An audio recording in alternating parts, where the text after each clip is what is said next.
press OK, Yeah. and then select the device that's gonna use the audio of Pete. That's gonna use the audio of Pete. Yeah, it looks like we've got about a 30-second delay as well.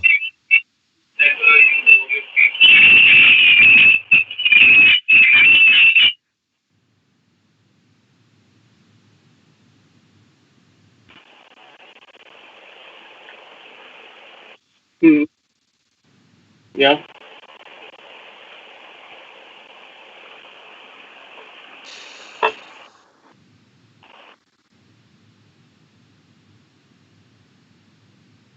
Yeah.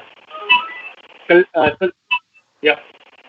Use yeah, audio output where you're gonna listen to Pete's audio. Okay. So Like if you're gonna hear the Pete sound on your speakers. okay. Okay, yeah, and it looks like we have about a 30-second delay when I was looking at the live stream on YouTube, and that may be the normal amount of delay. I'm not sure. It's certainly not quite like a Teams meeting or a go to webinar sort of scenario. And I'm getting weird feedback that we didn't have before as well.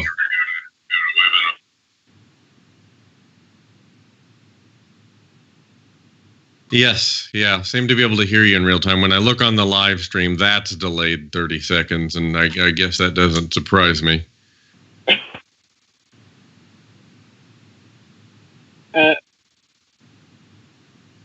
You can stop streaming for now, and Okay, sure. Yeah, I can see your screen, but yeah, it looks like we're zoomed in pretty. I can move around to. Okay, sure. Yeah. Keep me in frame there. I gotcha.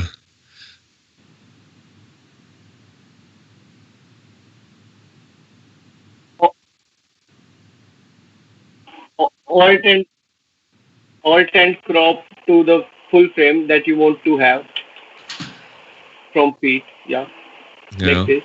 Okay. By pressing the alt key, and now from the release the alt key and then drag it from any corner. You can make it bigger. Sure. Okay. So I can hear you in real time, which is good news anyway. So now if we can just get that frame into some sort of sane configuration there. You're getting close. Yeah, I'm really. And also,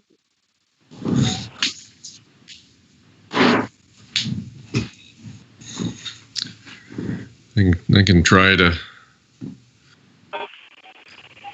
Oh, okay. I see you're cropping the frame in some fashion there, looks like. So I tried to back up a bit to counteract your zoom action. It was zooming pretty aggressively there. I can, if I can see, let me try to get to where I can see what my camera is doing. Because I don't know if it's my camera or it's you now. yeah, so it's pretty good now. And sir, you can also start recording. Like on the right hand side, you can see a start recording button.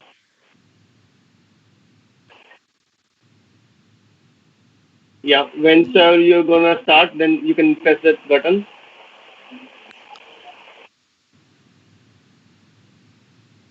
Yeah. So I think I should now go. You can take this from here.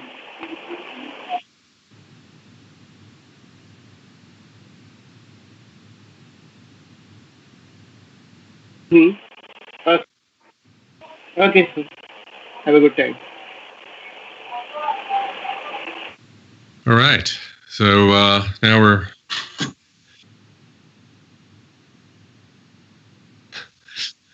Now it's coming through okay, I guess. Yeah, I think Skype leaves something to be desired there.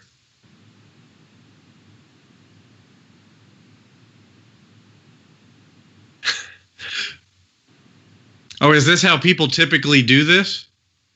Oh wow, no, that seems very strange. Yeah, that the normal live stream would be a layer in that fashion. That's pretty unusual, I think.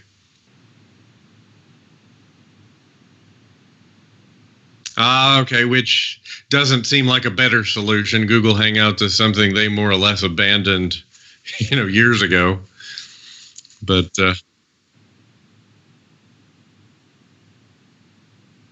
yeah, sure.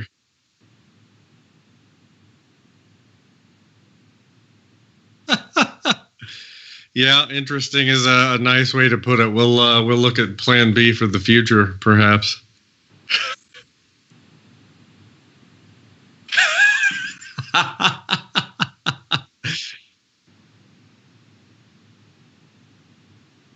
Oh man,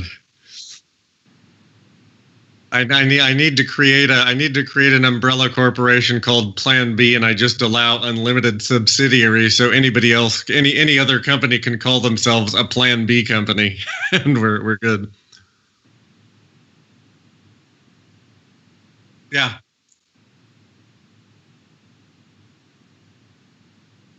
Yes.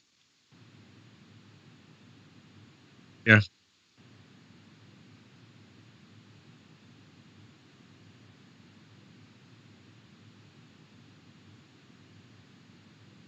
Ah, I see.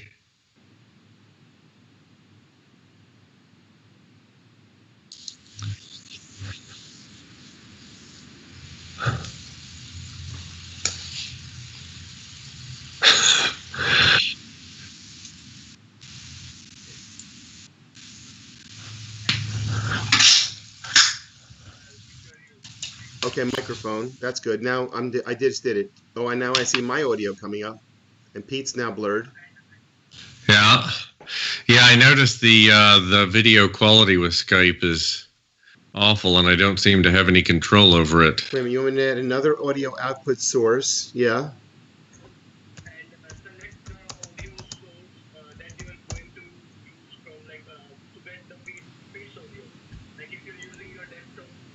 Hmm.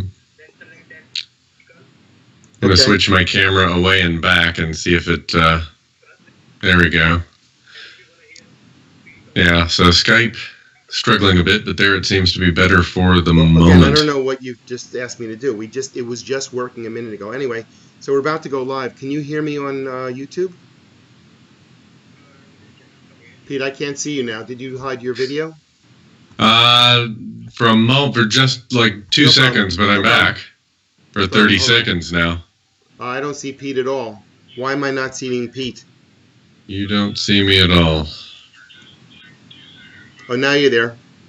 Yeah, so I just turned it off and on again to resolve that. So there we go. Okay, let me just make him bigger again. This is interesting. It's a work in progress. Good times. Yeah. I wonder why, it's kind of interesting. Why is now you're sitting in a window with this thing now, it wasn't here before. Why are the video, why are those things there now? This is great. So now the X mark is there. I don't want to see the X mark. I'm trying to make it bigger. It won't allow me to get it bigger. So I need to zoom in again on him. Aman, are we streaming on? I just lost him. So Pete, can you hear us on YouTube? So I can hear you. I wasn't listening on YouTube intentionally. I can go back over there and have a quick look. Okay, let me do the same thing. It's going to be a delay, unfortunately. That's part of the problem. Right. Yeah, that seems to be the reality, which is the same with Microsoft Teams. When you use Teams live events, it delays in exactly the same fashion. Okay, so let me see. It says streaming live, but it says wait, and I say it says streaming, and it was streaming a minute ago. And there's 7 people on already. Okay, and, sure. Which is good. Sorry, everyone. We're doing this for the first time, which is exciting. We've got a great expert, Pete Zerger. Many of you have probably heard of him, and I'm going to try to straighten out myself because it seems like I'm a little crooked. Well, not that way. I had a very funny instructor, one of our great guys, Jeff Robeson, was teaching a program about Power BI, and he was talking about relationships among tables, but he said, you know what, with these you can have many relationships, and if you decide to do it on yourself, and then he realized he was talking about personal relationships, so he started laughing. He said, you know, I wasn't referring to that. So sometimes when you talk about I'm crooked, I don't necessarily mean that way. I'm crooked just as my alignment is off. Anyway, we'll try to do our best. All here. About context, for sure. So we're just going to get confirmation, everyone, that we're live streaming, because it would be kind of unfortunate if anyone's there, which we see some public chat. Or can you hear us? I'm just going to type in, can you hear us? The little simple, can you hear us? We do have a team here, but we are new to the streaming live world in YouTube. We do a lot of streaming on our website, which many of you know. If you go to starweaver.com/live, you can get active streams there. Of course, if you want to access the content, you just click on the upper right-hand corner and click Access Content. You get some courses by Pete Zerger, among many others. And we're going to get going in a few minutes, so please bear with us. We're just double-checking to make sure. It says there's a problem on 404 on YouTube. Well, at least it's not my problem. So thankfully it seems to be, so let's just text the guys here and see, are we hearing? Are we audible? Okay, so we're just going to do this. We were fine. Good. So we're audible on YouTube, yes? Aman? Okay, so I think we're live, Pete. I mean, we're good to go. So all right, let's do it. Okay, so we're going to do very brief introductions. I'll tell you a few seconds about me, and then we'll jump into Pete, who's the more relevant person here. Meet the experts, meet the gurus. We're really not talking about me. We're talking about Pete Zerger. So I'm the facilitator. I'm a person who's been in the training business for 18 years. I've worked globally, pretty much in every country. I always use this as a reference point. I've been to Australia 7 times and India 20, and that tells you that I probably wasted too much time on an airplane.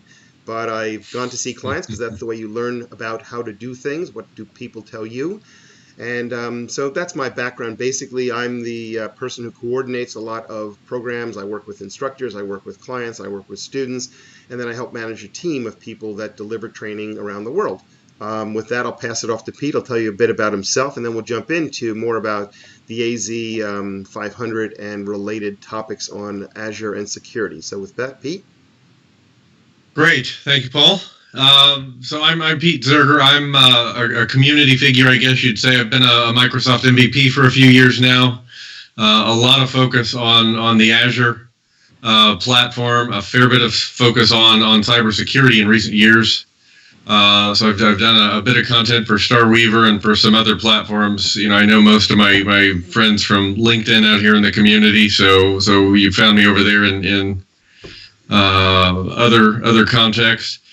And I've had a lot of focus on Microsoft certification in recent months, and most notably with the AZ-500 exam, which is why we're here today, which, you know, amongst Microsoft exams is one of those that's not only very, very broad, but it's very deep as well. So looking forward to our discussion here, Paul. Yeah, so Pete, just let's talk about Azure broadly so that we can get people oriented to the security elements.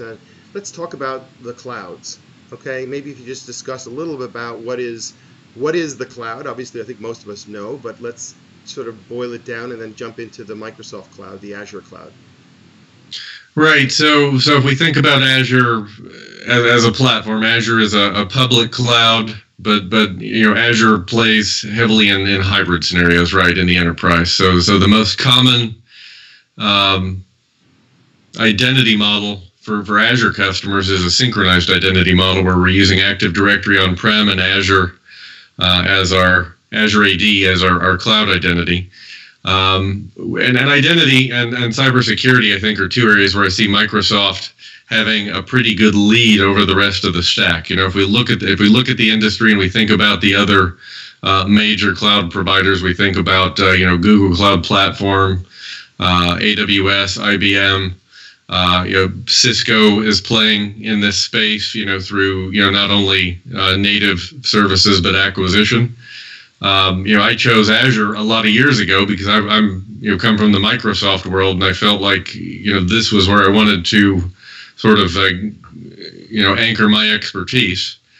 And it's actually something I recommend to others as well. The reality is with a public cloud, it's not a common scenario that you're going to go all in a hybrid in a multi-cloud scenario. So usually an organization is going to pick Azure or Amazon or Google Cloud Platform. Azure being the player that's really gaining by leaps and bounds. Chasing down Amazon's lead from years past. Yeah, and it seems like obviously Amazon had that idea, let's say, from taking its retail business and saying, oh, well, we got a lot of servers here, we can do something with this, turning it into a cloud that's available for rent. And then obviously, Microsoft comes up fast because of its large installed base of users of global enterprises and all sorts of medium-sized companies. Yeah, so for Microsoft, I think we've seen them close the gap on Amazon pretty quickly and surpass them in many areas, because if we look at the catalog of Microsoft service offerings in Azure, it's quite large, and Microsoft's commitment to the services in their cloud, tends to be very long term. We don't see services pop up and disappear as we do with Google Cloud Platform, for example. Mm-hmm. We've seen Microsoft's cloud services, all come together in such a way that, folks that were just Office 365 customers 5 years ago, it now seems an everyday occurrence that they're part of the Microsoft 365 suite of services. So with Microsoft, we don't see customers typically just picking one thing. They go all in with everything. What we call a best of breed approach, a best in platform approach, as opposed to best of breed. Yeah, and there's a lot of, I would imagine, like in lots of worlds, like in my world of training, Microsoft spends a lot of time with this customer discovery, understanding what are the problems are, and therefore delivering services and applications based on that, feedback. That is a fact. Microsoft, any business who wants to make money is solving customer problems, right? And Microsoft is no exception there. And what we see with Microsoft in the past few years now is when they're solving a problem, they're solving that problem in a cloud-first way. And if there is a compelling reason to see that solution find its way back on-prem in some fashion, it will. Mm-hmm. But more and more we see that, it's definitely always a cloud-first approach. And mm-hmm. and I think for folks out there that are trying to learn, if we just get right to the folks that would be watching something like this, taking a cloud-first approach to your learning is always the right strategy. Mm-hmm. Because those are going to be the most marketable skills. And I would argue that with the growth we've seen on the Microsoft cloud platform, and with all of the discussions that come up around security and trust, Microsoft mm-hmm. checks all of those boxes, right? It's going to be a good place to hang your hat for years to come. For sure. I mean, we have government clients, and honestly, we've tried to use, I just give you an example of, GoToMeeting or other technologies just for meeting technology, and they'll say, sorry, it doesn't meet the on-ramp, the government on-ramp technology, so Microsoft has that box ticked. So let's talk about security broadly, because obviously there's lots of people who are in security who are listening to this, but there's also people who are nothing to do with security. And so I'm sitting here thinking, oh, I'm a developer or I'm a business person. Obviously, we all know about hacking and all the concerns, and every bank that's online or every institution that has real critical data, which is personal information, PII, is concerned. So why if I'm not a cybersecurity guru or expert, or that's my career path, why do I care about cybersecurity? Well, so we know at the end of the day, if we want to just oversimplify this problem, the threat actors out there are trying to compromise your identities and your endpoints in order to gain access to your information. Mm-hmm. So they want to take control of an identity or an endpoint, but the real end game is they want to get to that information, be that customer data or something else. And we all obviously care for that reason alone that we need to protect our customer data. At the end of the day, That's a requirement, and you have to trust your cloud platform. And so you mentioned FedRAMP, I think it was just a minute ago. And when we think about security-related certifications, Azure as a platform has more, is certified for more standards than any other public cloud provider out there. That's right. So number one, so we trust the platform. When we look at the most ethical company award last year, Microsoft. You know, and those are just a couple. We build software at my company, and everything we build is a cloud resident solution that runs 100% in Azure. So it's not just something I say; it's definitely something I'm very well invested in. And we went that direction a few years ago when it was not necessarily obvious it was the right thing to do. We felt that you know, the Microsoft vision would prove itself out, and I think it's fair to say it did. So where do you start? Where do you start as a professional? You want to get immersed in the security elements because your company or you've decided, hey, I'm going to make the Azure commitment. I'm going to jump in to understand all this. And yeah, let's not talk about right now about training per se, but let's talk about where do you start as far as the path? What is the learning path that gets you from, I don't really know about security, to being credible, number one, and then let's say being certified, number two, that you are credible? Right. So credibility in the world of security is a matter of context.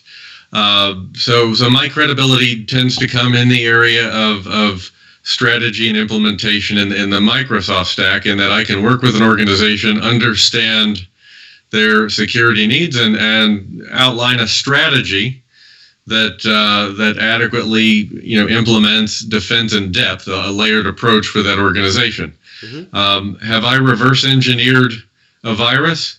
I have, with somebody else's course, long enough to know that reverse engineering malware is not going to be my thing. And so I say that to say that choosing your place in any realm, and cybersecurity being one of those, is you have to pick your scope, know your role, jabroni, to quote Dwayne Johnson. And so if you're new to the world of cybersecurity, Azure and the cloud is a good place to start. You have to start with the fundamentals. Okay.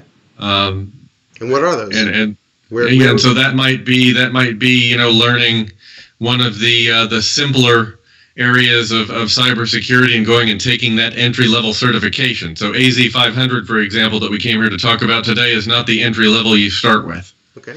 You're going to be a while getting to that. But if we go back to something like AZ-900, the Microsoft Azure Fundamentals exam, that's a great way to understand their all-up stack at a very high level and put yourself into that bucket. Am I an IT pro? Am I a developer? Am I a DevOps engineer? Do I want to be a cloud architect that's really designing solutions? Am I going to be that administrator that's just administering Office 365 or Azure VMs day to day? It's all about that scope. We all want to learn. We all want to be that expert in the all up stack, be it Microsoft or be it Azure or anybody else's stack. You don't start there. So AZ-900 now is under my belt. I understand the broad how does Azure function? What are the major components? Where do I need to look, and where do I need to go to get features and functions? I'm not going to be an expert, but then I move to the next step and I say, okay, I've had some experience. I've had 6 months, a year in the business. Now I want to get to the next level, because security is kind of vital and the lifeblood of any credible organization. Pays well, pays extremely well, pays sometimes ridiculously well. And I say, well, I want to do this. This is a great field, and it's never going to go away. I mean, we don't need to talk about global politics to realize global security is going to be the topic for our lifetimes. So what do I do next? What's my next step? Well, so you could look at a security-focused exam, and there are a couple of different ones that you might poke your head into before you get to AZ-500. So if I was going to a next step, I might start with something a little more general, like Microsoft Azure Administrator, which isn't strictly security focused, or I might look at the MS-500, which is the Microsoft 365 Security Administration. So that's a more focused, hands-on exam. And in fact, when folks come to me and say, I'm just getting started, I've taken AZ-900, and what do I do next? I'll typically advise them that MS-500 is a better starting place for a lot of folks because it's dealing with more fundamental concepts of security. It's focused on securing identities and authentication and implementing role-based access control. That's a great and privileged identity. It's a foundation that will serve you well in AZ-500. Okay. And in fact, I would say that if you take AZ-900, which you can knock out from start to finish in the same week, no matter who you are. MS-500, if you're a hands-on person, is a great next step, I think. Okay. That's going to then make AZ-500 an easier road for you. So that's kind of a message to me, because I'm listening to you in terms of not being an expert, is to bring one of our experts on. Maybe Pete does it, maybe someone else does it in that next layer. So now I finished that. I've got another. Now I'm 9 months into my career at this, let's say, and now I'm saying, okay, Pete, I've heard that. Now where am I going next? Because I'm both skill driven. I want to demonstrate to my team and to myself that I'm capable of this. But yeah, I want to sort of get a bump up in salary. I want to start talking about more skills that are going to push me to the next level. Am I going to move right into the AZ-500 level? So certainly you could. When I look at AZ-500, it touches on a broad array of services. So when I look at AZ-500, I see an exam that encompasses more than any one job role. So what I think is a differentiator about AZ-500 is if you really go in and crush this exam, you have touched a number of technologies at a level of depth that prepare you for a number of roles. You could pivot toward security analyst and maybe take a role in that team and try to grow your skills into some really deep specialization there. Or you could move into the world of DevOps and maybe you start as that entry level ops engineer on the ops side of DevOps and grow your capabilities there. Or maybe you pivot back to identities and you go work with Microsoft 365 in the world of what we think of as Office 365 and maybe into Intune, managing devices, more of a modern desktop support type role. And are those kind of, what's the word, are they equivalently in demand in your experience across enterprises, or we start getting to there's only company that has 5,000 people and more, that's going to be required, or companies from 1 to 500 won't need these? Is this pretty much a universal requirement, obviously based on the company's business, or is it's catch as catch can? You really have to decide based on the niche you're in. So there are two immediate aspects of that question, if I'm just going to unpack that. So once I'm inside a company, do all companies need those skills? Companies of any size, yeah, most of them do. They need folks that are managing their user-facing services, helping manage those devices. They need a security team that's looking at our security posture and our defense in-depth strategy. They need folks working with their developers to develop that DevOps strategy so we can release code frequently and securely. Now, are they all in equal demand? No, that's a mixed bag, right? We do know that in the world of cybersecurity that there's a big skills gap there. And there's a skills gap from a Microsoft perspective as well as everywhere else. But, if I'm going to pick my road, I'm going to look, my scope really needs to be, where am I today and what is my next step? So I might know that 5 years from now I'd like to be a senior security analyst, but I'm not going to go get that job tomorrow. I need to look at what that next step is that's going to get me on that road. And on that road might mean into a company doing that Intune Office 365 type work, or maybe working on the ops side with a development team. so I can work my way into the security department once I've put a little more, experience on my CV. Mm-hmm. Talk a little about DevOps and security. Can you, because it's obviously a buzzword that people don't necessarily understand. The Azure Devops is a specific flavor, I guess. Well, so DevOps is a strategy. DevOps is a religion at this point. Much like agile development, it's a way of doing things, and your tool set is going to vary by platform. So if we look at Azure, there's Azure Devops, which includes Azure pipelines to create our continuous integration and deployment pipeline. They have Azure boards to create our Kanban board so we can manage our backlog. They have Azure repos, which are your Git repositories.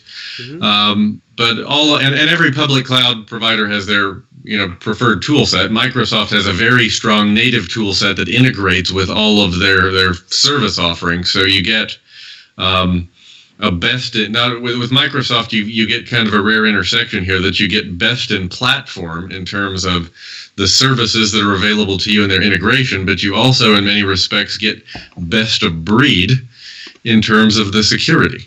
Mm-hmm. Because when I think about DevOps, I need to, and in modern DevOps, we're typically releasing multiple times a week. We're releasing microservices applications, so they're containerized on Docker or Kubernetes. Mm-hmm.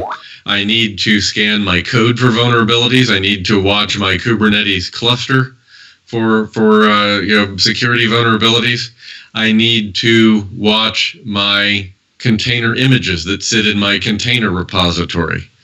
To make sure those are secure. So all of these aspects need to be managed and actively, monitored, scanned, so mm-hmm. to speak. So if we think about that scope discussion that I mentioned a bit ago, the scope of AZ-500 is very broad and very deep at the same time. You're going to be tested on a very wide range of technologies, mm-hmm. but down into some details. So if I were looking at a job, DevOps is an area that's very much in demand, and I could pick my security battle right there. I could go in and be that security expert in a DevOps context, mm-hmm. which then gives me that next step toward maybe moving into a higher role in the security world. I mean, but who knows? You might wind up, finding that you love DevOps, and that's just your step into the security world, and maybe that remains your context in the long term. I think you have to sort of be open to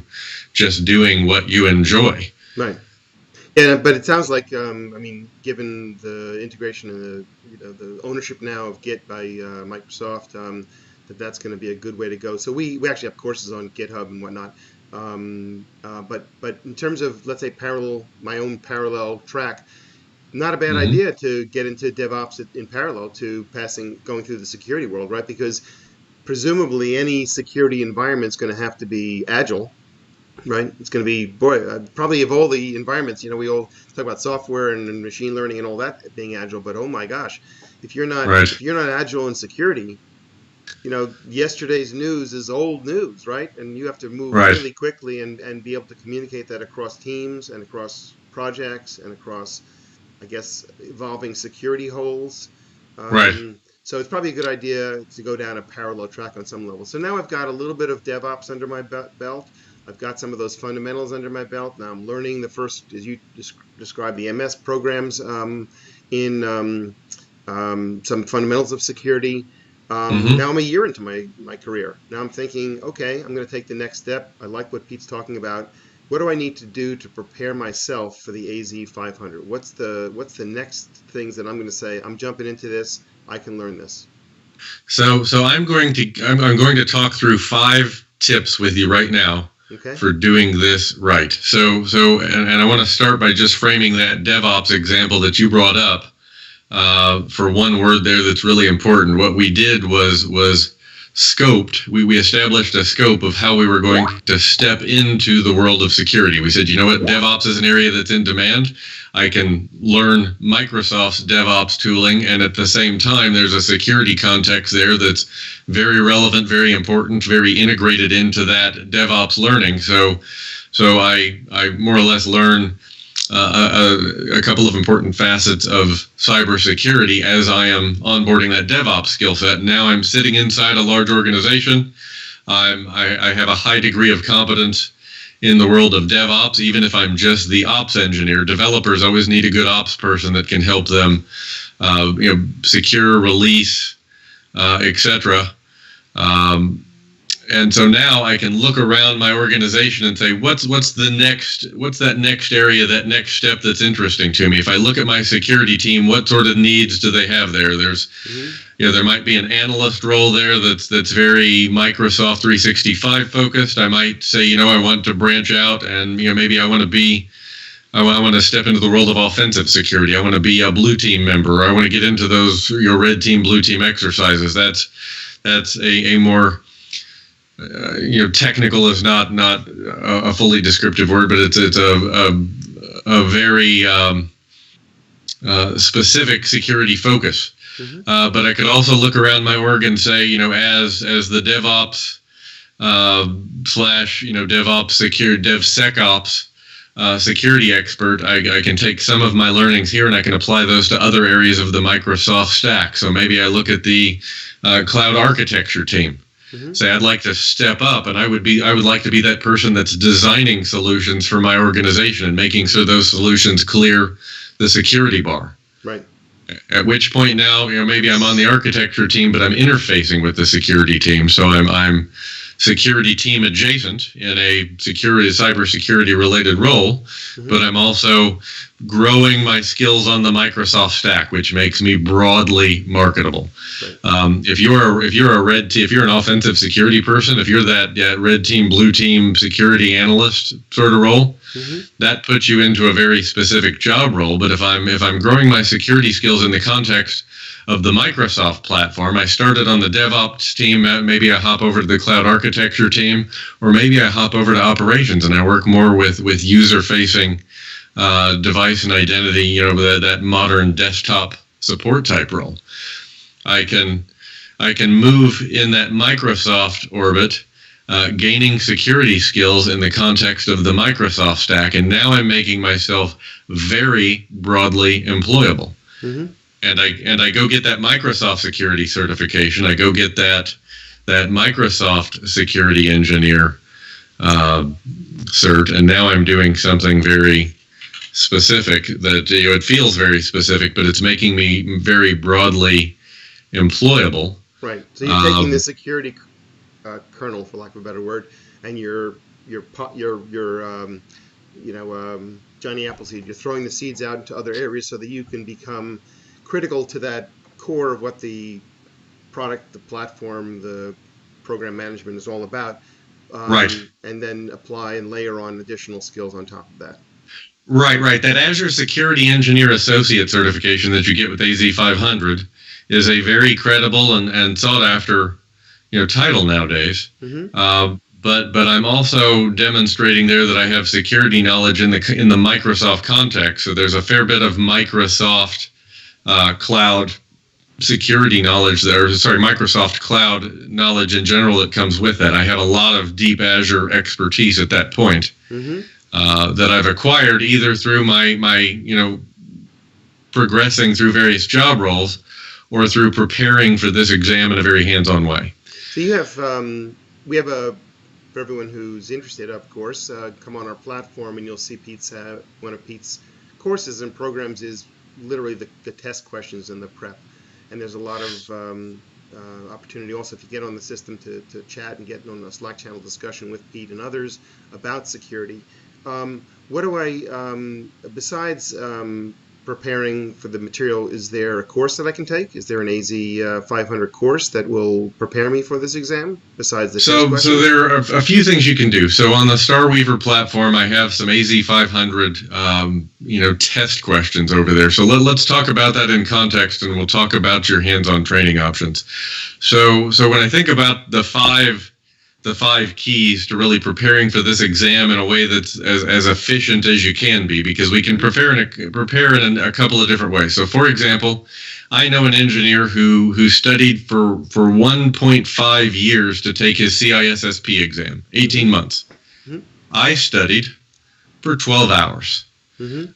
Now, granted, I have a lot of experience behind me, but my 12 hours could have been 4 weeks had I gone about it a different way. So what I did were exactly these 5 things, and they are broadly applicable to any exam you're going to take. But with something like AZ-500, it's going to pay dividends to pay attention to this. So number 1, I want to get a current, accurate, and focused exam study guide. So I want something that tells me what are the skills that are tested on this exam. So Microsoft publishes that. If I just Google search for AZ-500 skills measured, I'll find that, but it's more than that. I want to find an exam study guide that gives me some relevant reading or viewing or study related to those line items. Mm-hmm. Okay.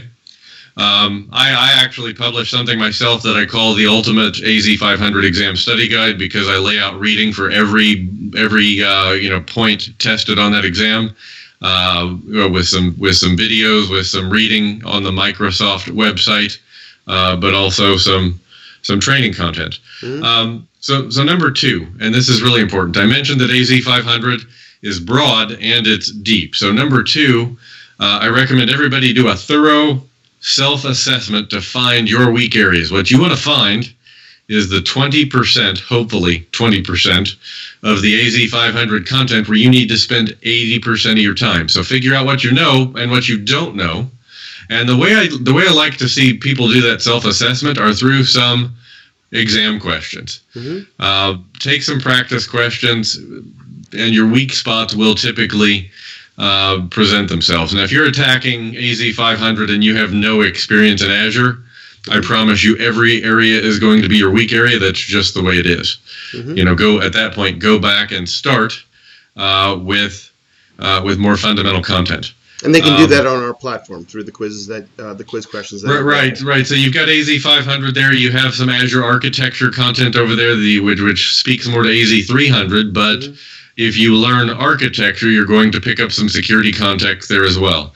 And there are a fair number of online learning avenues. So Starweaver's got good content, and then other platforms out there. A lot of folks know me from LinkedIn, and you can go grab courses anywhere. So one thing I do recommend is also look right there on Microsoft's platform, and I'll tell you why. And this is a bit of a secret I'm discovering, and I didn't realize this. I made a video about this one thing last week. So when you go to the AZ-500 skills measured page, you go to the homepage for that exam, you scroll down, and you'll see where you can schedule your exam.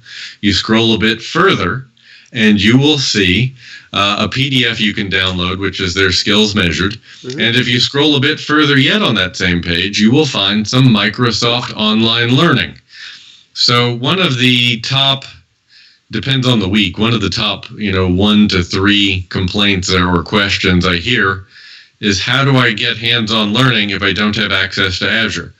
Well, you do have access to Azure in context. So the Microsoft online training offers access to what they call an Azure Sandbox. So in the context of preparing for an exam, if you're doing a lab exercise, they will show you, a hands-on Azure environment through a cloud shell, so you can do, whatever, you can complete whatever that exercise is. So if I go take a self-assessment on a site like Starweaver, I identify my weak areas, then I can go back to, that free online training. I can go take some AZ-300 architecture content on Starweaver. I can go back to Microsoft's free training and take some of that more AZ-500 focused content. But number 3 is get some good and hopefully inexpensive online training, and know that in the right context you have access to that Azure Sandbox. So saying I don't have any access to Azure is actually not a thing. You can find access. Is that limited? Is that 30-day? I know they have for the business enterprise, you get a 30-day trial for free, but do you know if the Sandbox is unlimited access to play? Here's the scoop on that. So with the Sandbox, I get access in the context of my Microsoft training. I get access to up to 10 sandboxes per day. So that sandbox is an environment carved out just for me in the context of this lab exercise, okay? So I'm not provisioning services or anything. Whatever I need to work in, if I need to provision a key vault, I can do it in the context of this sandbox. And I can have up to 10 sandboxes a day, and each of those lasts 4 hours. So I can get more sandboxes in a day than I can use, but I have to use them in that Microsoft context. There's actually an Azure Sandbox FAQ, and you want to pay attention to that, because if you abuse it, you will lose it. They can take it away from you. But you get up to 10 sandboxes every single day. It's just in the context of your Microsoft learning. So you want to read the fine print there, because you can't just go spin up a sandbox and go crazy. For all of you who are watching, Pete knows Scott Duffy well, and Scott's one of our Azure instructors as well. And you can go on our platform and get the Azure Immersion. It's a very deep course as well. Again, it doesn't cover all the things that Pete's talking about in much more focused and laser-like format. But there's a lot of content there, so there's a lot to learn. I mean, this is kind of an endless journey, and obviously as the journey continues from a business point of view, Microsoft will be extending and enhancing services, whether they're IoT and machine learning and all the whole litany of things. So what do you think in terms of career dollars? Let's talk about dollars and cents, because that's always helpful to understand. What kind of career path can I expect in terms of U.S. dollar earnings? I mean, you don't have to give us the exact numbers right now, but where am I going to sit if I'm AZ-500 certified? So there are people out there who are AZ-500 certified, and when I look at their CV, I see they don't have a lot of experience, but they have many, many certifications. I would rather see someone with some relevant job experience and targeted certification learning, as opposed to somebody with 50 certifications they've knocked out in the last year and no learning, because I know at that point they are a mile wide and an inch deep. So I think you want to be careful about perceptions. And I'm not saying if you have 50 certifications that's bad. You want to manage the perception that you have more certification than actual knowledge, right? There's context to that knowledge, and any of these areas, DevOps, architecture, identity focus, all of those can get into the above the 6-figure mark USD. So if you want to get to 100,000 plus, get into a senior role in any of those areas, and that is absolutely possible. But you've brought up this important thing that I mentioned here, which is focus. So my first 3 tips here were: get yourself an exam study guide. Number 2, do a self-assessment to figure out where your weak spots are. Number 3, get some good online training and inexpensive online training. And just to finish off that online training note, I like online training over in-person training because it's inexpensive. And even with online training, I can find a way to get access to those experts through a Slack channel or a Q&A area or focused, Q&A sessions. I can find that access. I don't need to spend, $4 or $5 grand in a week in a classroom to do that. But it brings me to number 4, which is focus for AZ-500, focus on Azure services in the security context to avoid information overload. So we all want to be the expert, and I could know all of the fine points of high availability and how I can deploy Azure Key Vault from the command line, and I can remember all of these very intricate details and syntaxes. But at the end of the day, Microsoft is going to focus their questions to me in the security context. So I want to make sure that I maintain that orbit with my study, just to avoid information overload. Okay. Because my recall at exam time is going to be very important. And if I have learned everything there is to know, or I've touched everything there is to know, my ability to retain all of that for very long is going to be fairly limited. And number 5, so in that vein of recall at exam time, which is all important. So number 4, we focus on our security context.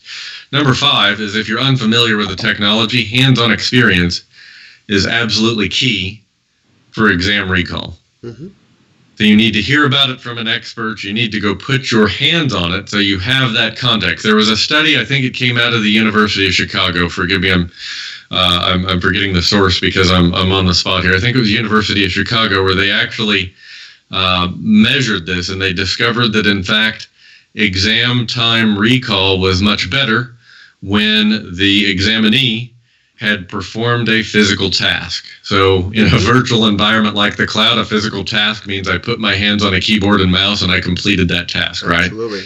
That context is super important. Yep. Which is why access to an Azure environment is also so important. Yeah, one of the things that all of our courses involve is the hands-on labs, the hands-on cases, and then the collaborative labs. So it's one thing for me to do a lab in an environment, submit the answer, and go, presto, I've got the answer, and that's really testing my knowledge. So what I like to do, and what we've done many times in our live classes, and we do this, we're actually engineering this into our platform. So we do these things called comprehensive cases, where we start with a case and a problem, and we're moving from, in the case, the last one we did was we're moving from on-prem to the cloud. The Azure cloud, in this case, Scott was working on this program. And then each week we give you and your team, so it's team-based, social-based learning, a problem set. You solve the problem in your way, you submit it, other teams grade you, and then you come back the next week and you do it again. And you keep iterating this. And so in the environment that we're building out on our platform, the goal that we have is to have Pete and other people who have the kind of depth of knowledge doing live demonstrations that are not one-way demonstrations like we're doing now, but really demonstrations where you can see a screen. He can take you into questions. You can ask him about this. You can do that. Maybe he can actually have you do it while while the demonstration is going on, so you can actually see. And there's this last point that Pete raised, which I cannot emphasize enough. It's like no one tells you how to ride a bicycle. You ride a bicycle, and then you fall, and then someone shows you how this is now. Then when do you get up on your pedals when you're racing? Where do you position yourself in the race? I just use the bicycle example because I ride a lot, and I also have the experience of years ago thinking, I'm ahead of the pack. I'm number one. I'm coming down the finish line. And 100 yards before the finish line, I was literally last in New York City because everyone was waiting to blast by me. So these are the kind of things that Pete's talking about, the hands-on, real-world, and instructor-led, because you get the expertise of, hey, don't be that first rider. Watch the first rider. So I think that apropos of that is really about, how do you learn from others? This whole thing about, instructor-led training, I'm listening there, I'm sitting in a room, I'm passively observing. First of all, it doesn't work in general, and it certainly doesn't work for adults. It doesn't work for people who are, over the age of 25 or 22, and says, this is just, I need to do it. I need to make a mistake. I realize, and then I need to have someone sitting on my shoulder going, Pete saying, no, that's not the way to do it. Just focus it this way, you'll get to the right answer. So I'm glad you brought up collaborative learning. So that adds some context. It gives you some additional anchors to help lock in that knowledge and improve your exam time recall for sure. But it brings to light something I see all too commonly now. So we're in a world where social media rules and everybody is advised to build their brand. So the ability to collaborate with others and to be that person in the room that can say, I don't know the answer, but I'm always learning so I can go get that answer. I think the right hashtag is always be learning. Yep. My Twitter profile, where I have 10,000 followers, and I couldn't tell you how they got there. I didn't, go out trying to build a Twitter following. My Twitter background has my daily reminder: wake up, kick ass, be kind, repeat. And if we can all go whether we're focusing in a collaborative learning environment or we're focusing on a collaborative endeavor like DevOps, your ability to onboard these skills and then go in and be part of a team where you're seen as that person that's lifting up your team and helping fill those gaps and raising others up. Yep. That's how you're going to progress in your career. Yep. I can remember getting a promotion in my past life here professionally once where I was similarly qualified from a technical perspective to two other candidates that were in the finals, and I got the job because I was the one who could work with these other teams. They said when there's a problem, he doesn't blame us. He just comes and we solve it. And that was my only qualification beyond anybody else, was I wasn't the finger pointer. Yeah, you're making the critical point that is like you made the point before about the certifications. I don't know any company that I've ever worked with, and we've worked with many, many hundreds of global companies. I've never said to them, well, I need my people to get the certification because they need to have the knowledge, because they don't need the letters behind their name, they need the knowledge. And then secondly, they need the ability to collaborate with others, because regardless of who, let's assume you're the straight A student, if you will. You get the 100% on the AZ-500 exam. You just nail it. But you can't communicate that. You can't work with the person who doesn't know it, but is going to have their fingers on the keyboard. You can't say to Pete, who's across the country, for me, hey, this is what I need to know. And he goes, oh, you're just such a waste of time. Now, that's going to be the end of a lot of relationships. So the point is, I want to emphasize as well, it's very much relationship driven. In your world, absolutely, whether you know nothing or you know everything, and this is, by the way, one of our criteria for understanding why we work with people like Pete, because not only you're a guru and not only you're an expert in the field, but you're easy to work with. You're what I call a sweetheart. So, and it's people laugh and there's always people smile on their face. But let me tell you, and I shouldn't say this, but there's a very well-known video. You should Google it. It's called the No Assholes Rule. It's written by an MIT professor. You should watch the video. It's funny and it's true. The last thing a company wants is someone who's going to unsettle the chemistry of an organization.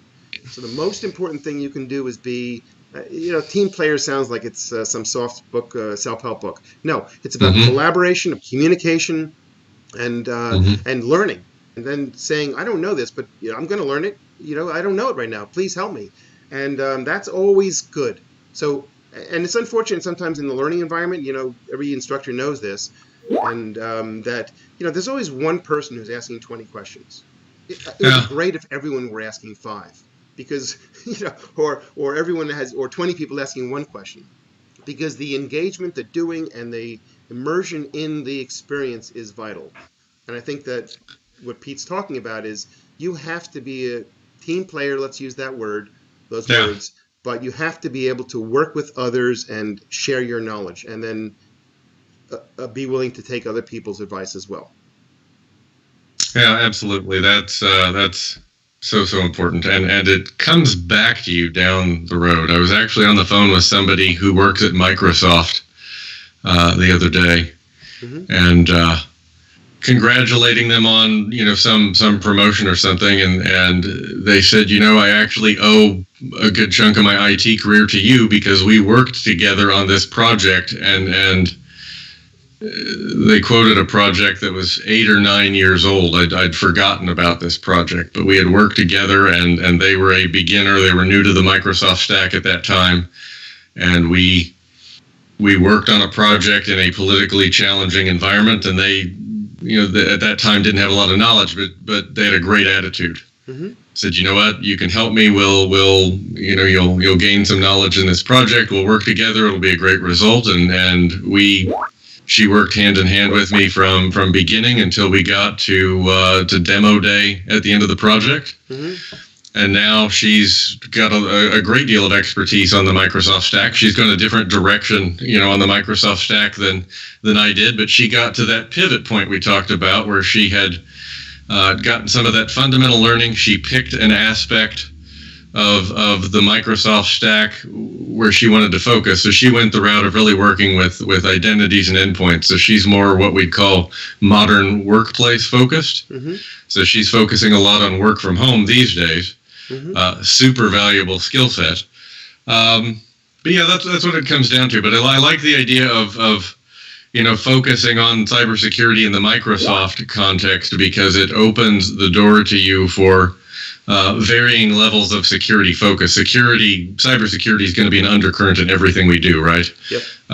But it's going to open a lot of doors in terms of career options. When you look at the job listings to see what's out there, you might be able to pivot from to architect or DevOps or identity or something else based on what's available right now, and certainly something that's very relevant today. Yeah. As we're wrapping up, I am reminded about just talked about the you're describing someone that you met and networked with previously. I think that you could have the AZ-500 credential. Okay, you've secured that now. How are you going to get to the next role? And most of it's going to be social. It's going to be networking. Yeah, you might submit a resume on LinkedIn or somewhere. I will tell you that most people don't get jobs. Most sales don't come from an over the transom sale. It comes from a relationship. And so networking, reach out to Pete on LinkedIn, absolutely. Reach out to me. Get on a course, social network on the course.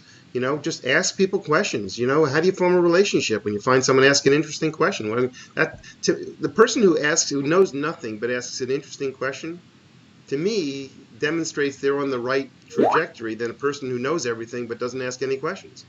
So from my point of view, and Pete can wrap up with this, is that, how do you build your career? Well, my answer is number one, certainly developing skills and knowledge and having a good attitude and all the things Pete talked about in terms of habit forming, creating habits that are good habits that build your career. But it's also about socializing. That is to say, reaching out, connecting with people who are in your field. Obviously, if Pete, if you were going to be in basket weaving, don't contact me. I can't help you. But I might know someone who does basket weaving.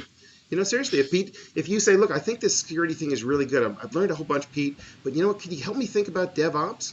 Pete's probably going to say, well, okay, but you need to go talk to Joe. So this is a way in which you build your network, and this is obviously, so Pete, why don't you just take us home and tell us a little about that part of the career journey? Yeah, so I have a lot of DevOps experience, but that's another story. But you raised something important here. So finding a job is a lot about your ability to socialize, right? And I think it's being appropriately engaging with folks socially, but it's also about being humble. So like I look at the word guru there. I will never call myself a guru or a rock star or any of those other things. So those make me cringe, at least if I were to say them about myself, because that's whatever the opposite of humble is. Those are words for other people to use about you, not for you to use about yourself. You want to be an expert in something, and you can go out and prove that expertise through your job experience, through certification. And I think it's just about being social and friendly and humble and positive. And the rest is easy from there. And to your point, I do get quite a few connections on LinkedIn who reach out to say, hey, is AZ-500 what I should take next? And I always ask a couple of questions there, and then I can give them a yes or a no and tell them where I would start if I were them. Yep. And I have opinions, and just like everybody else, and you know what they say about opinions. But if you're somebody out there who's wondering that, you can come ask me, and I'll give you an answer based on the context you give me about your current experience and where you want to head. And then you can take that or leave it. But I'm happy to offer the input. We all have lots of choices in life. I can help make them better choices, maybe. Yeah, and if you go on our platform next month, you will see a tool to allow you to specify where you are, how much time you want to dedicate to your career development. You'll be able to pick and see what competencies and skills, they call competencies or skills, are related to that role, and what kind of learning. So a very customized, personalized career path. Pete's helping us build out that tool, and I think that the more you can provide feedback, so go on get access to our platform, get access to the customer support. Tell them you've been on this webinar. They'll cut you a great deal, like almost nothing. Certainly there's a free part of it, but even if you want, we're building a community. We want you to be part of the community. We want people who are interested, who are engaged, and if we can help you, you can help us. it's all the better. So with that, I want to thank Pete for the time. Again, we used the Meet the Gurus title just to catch your attention. I don't present, my first words were, I'm not the guru, Pete is, and I did say that about him because he is. Maybe he says I'm a guru about setting up this OBS, but I'm not. That was proven early on, and of course my power on my computer was running low, so I had to duck out for a second. But with that, everyone, Pete, we appreciate your time, your insights, and everyone will put this out on our platform as well. It'll be on YouTube, and we'll do it again soon. Thanks again. My pleasure, Paul. Thanks, everyone. Take care. Yep.